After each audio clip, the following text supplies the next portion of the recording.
قرآن و حدیث میں رزق حلال اور پاکیزہ غذا اختیار کرنے پر زور دیا گیا ہے،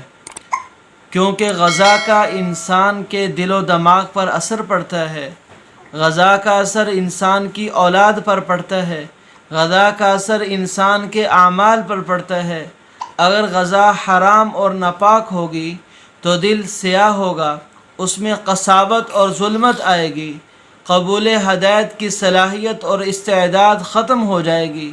دماغ میں ناپاک خیالات پرورش پائیں گے، جذبات کا رخ شیطان اور شہوات کی طرف بدل جائے گا،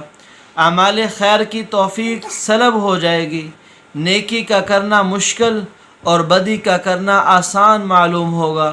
اولاد نافرمان ہوگی، وہ چوری چکاری دنگا فساد کی عادی ہو جائے گی۔ لیکن اگر رزق حلال میسر ہو تو دل میں رقت اور لطافت پیدا ہوتی ہے، دل خوف اور خشیت سے لبریز ہو جاتا ہے، ہدایت کی باتیں سن کر اس میں نور پیدا ہوتا ہے، کلام اللہ کی آیات اور رسول اکرم صلی اللہ علیہ وسلم کی احادیث سن کر وہ اللہ کی طرف متوجہ ہوتا ہے، شکر و صبر اور استغنا کے جذبات اس میں پرورش پاتے ہیں، دماغ میں پاکیزہ خیالات آتے ہیں، انوار ربانی کی بارش برستی محسوس ہوتی ہے، اعمال صالحہ کی توفیق میسر آتی ہے، عبادت کا کرنا بہت آسان اور معصیت کا کرنا مشکل معلوم ہوتا ہے،